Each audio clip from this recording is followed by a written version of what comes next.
Halo teman-teman, yuk kita belajar bareng tentang pengendalian lalat di rumah. Sebelum itu, kenalan dulu nih sama orang-orang penting di balik video kali ini. Yang pertama, ada Karissa Aulia Dewati, I1A020019, Remida Dian Kusumawati, I1A020041, dan Muhammad Jidan Fajrun Najah, I1A020089. Pasti kalian udah gak sabar kan? Yuk kita nonton bareng. Let's go! Biologi vektor lalat.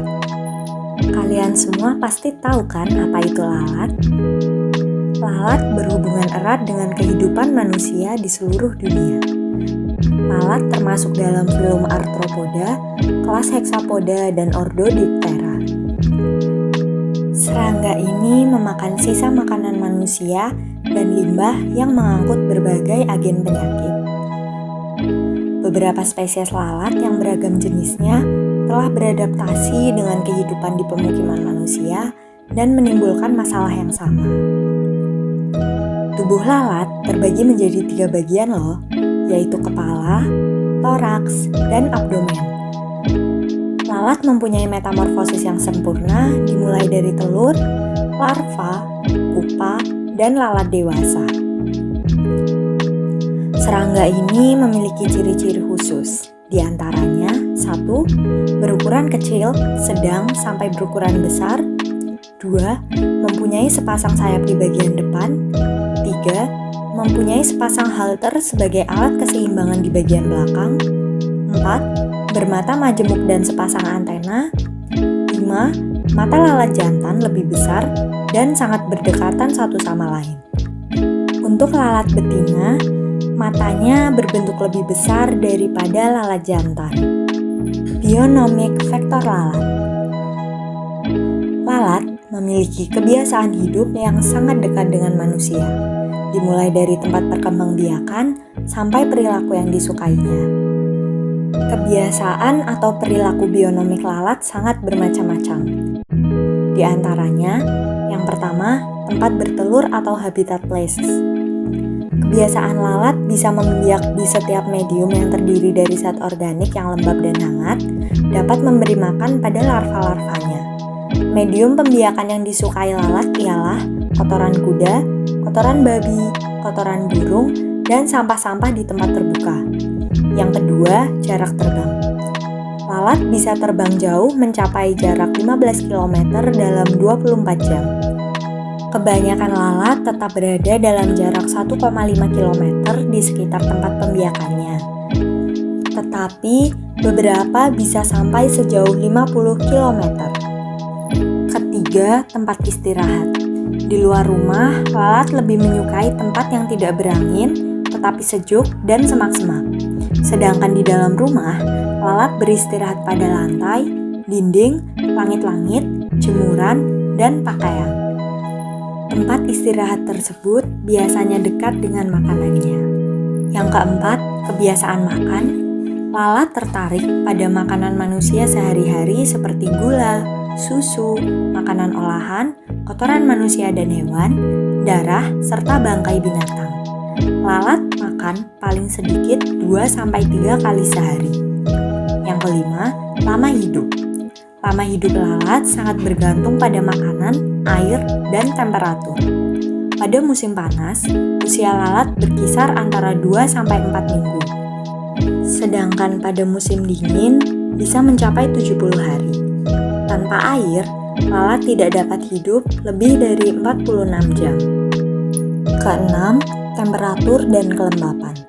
Lalat mulai terbang pada temperatur 15 derajat Celcius dan aktivitas optimumnya pada temperatur 21 derajat Celcius.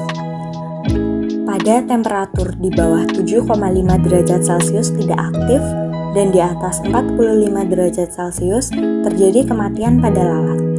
Jumlah lalat pada musim hujan menjadi lebih banyak daripada musim panas. Ketujuh, warna dan aroma.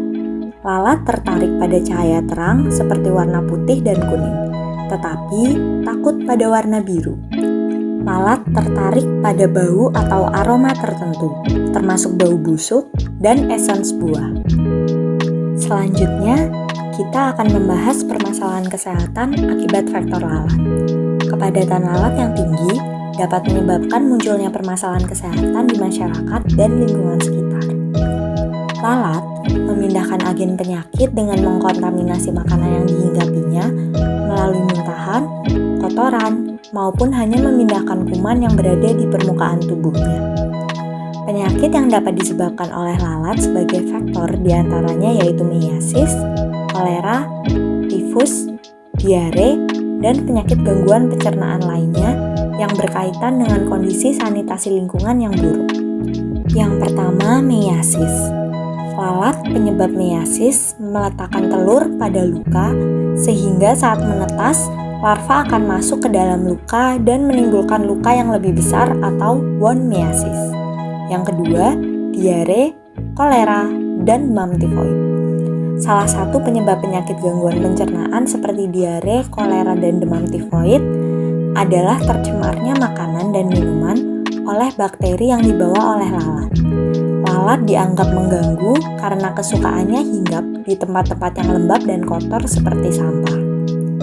Jika makanan yang dihinggapi lalat tercemar oleh mikroorganisme, baik bakteri, protozoa, telur atau larva cacing, atau bahkan virus, dan termakan oleh manusia, maka dapat menyebabkan penyakit gangguan pencernaan tersebut. Pencegahan dan pengendalian lalat. Keberadaan lalat dapat dikendalikan oleh kita. Upaya pencegahan dan pengendalian lalat yang paling efektif dilakukan adalah pengendalian secara terpadu dengan mengkolaborasikan upaya pengendalian fisik, mekanik, dan kimia.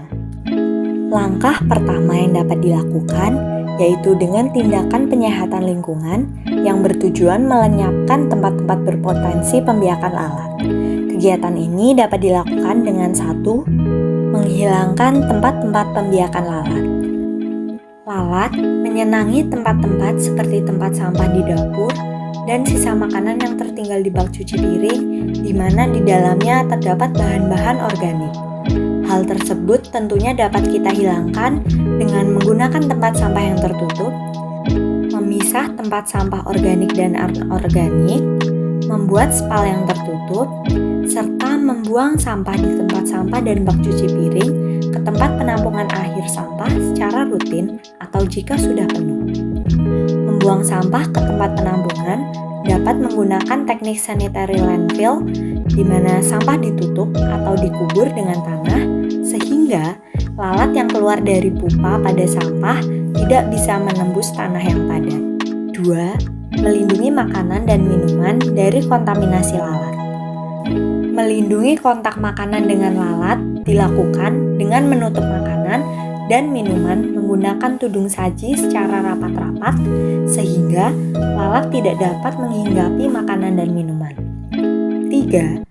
Apabila memiliki hewan peliharaan dan hewan ternak seperti ayam, bebek, kucing, sapi, kambing, anjing, burung, dan lainnya, sebaiknya secara rutin kotoran hewan ternak atau hewan peliharaan dibersihkan setiap hari dengan cara disebarkan di atas lapangan terbuka atau ditimbun dalam tempat yang tertutup rapat.